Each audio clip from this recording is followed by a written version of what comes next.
And this is my brother's sheepdog.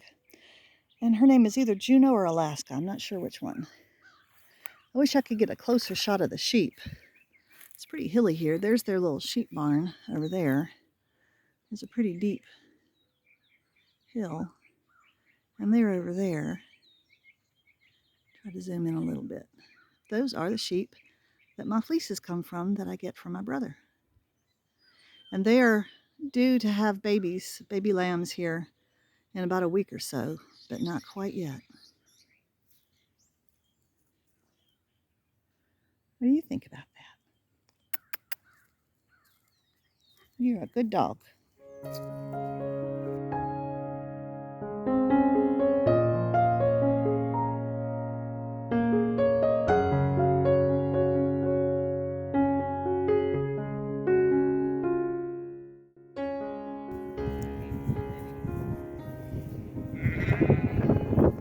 Hello.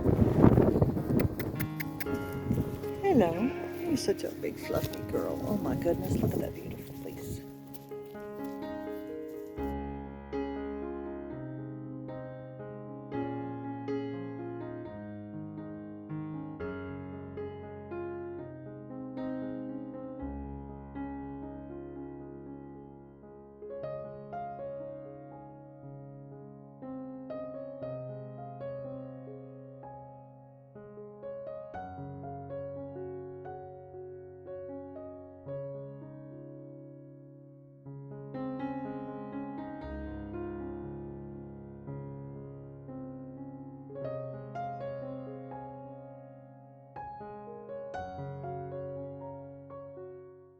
Hey everybody. I thought I would take just a second to do a quick little video to introduce this week's brief video for you. It's mostly going to be about sheep, my brother's sheep, and then also the fleece back home that I'm working on for my brown sweater, which I have to get after. So, but I thought I would videotape this in front of this gorgeous bush on a beautiful spring day. I'm over at Duke University in Durham, North Carolina with my husband who's getting a chemo infusion today for his illness. No worries, it's a good thing. But anyway, so let's enjoy the rest of the video. Thanks for joining me. Hello. I have spent the last hour and a half in the kitchen with boiling water and lots of brown fleece. And I'm on the very last rinse now, just in the sink with hot water, hot tap water, now that all the lanolin has been washed out of it. I'm doing this because I need to keep on working on that brown sweater. Here it is. Now, the dark that you see, doesn't it look just awful? The dark that you see here was what was next to the sheep's body. And the light colored, these are the tips. And they were so fun. It's kind of sad to wash them because you lose some of those little curly tips. Look at that piece of VM sitting right there. I'll pick that out in a second.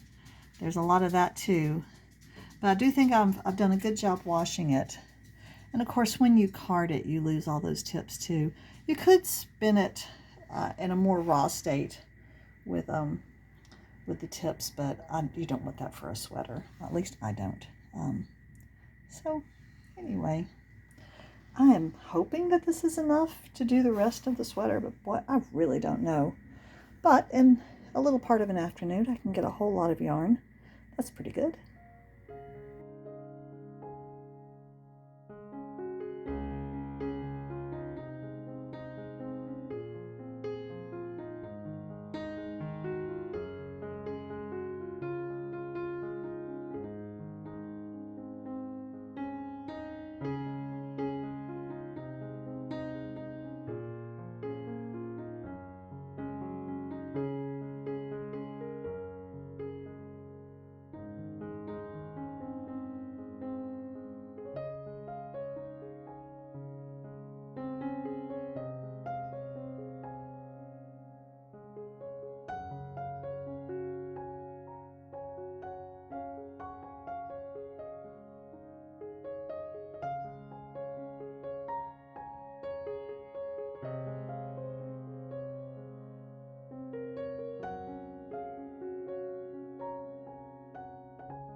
It is nice to be back home and to get back into my normal routine, my coffee, my breakfast. Here's my nice dry brown wool that I've been just starting to card. And this morning, I would like to try to start spinning it. So let's see if I can get around to that.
I've been spinning those beautiful red bats, and this is a very different type of spinning. This is thicker, chunkier, more imperfect, lots of little bumps in there. So, although the VM is quite low, that's nice. But I do need to remember to spin this one thicker because that's what I spun before for the sweater that's already knitted.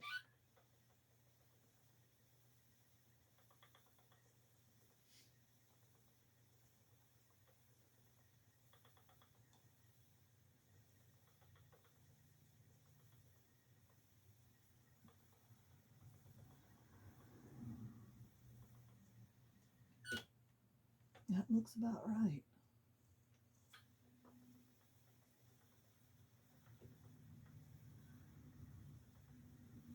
At the beginning, it's always a little tricky to get your tension set again. And as you spin a bobbin, you have to always adjust the tension. It tends to loosen as the bobbin fills. The tension itself, of course, the spring is not loosening. It's just different as the bobbin is more full.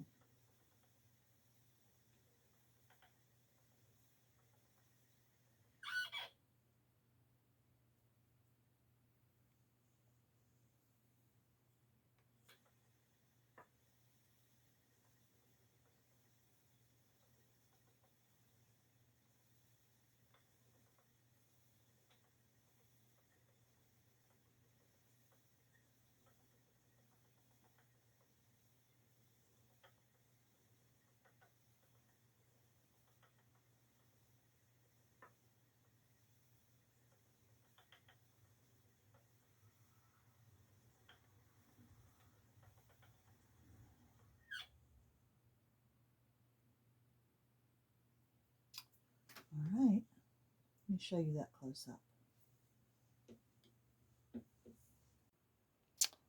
There's the beginning. That's my first single for this. And I think I'll be working on this for a while. And I'll get back to those gorgeous red bats later.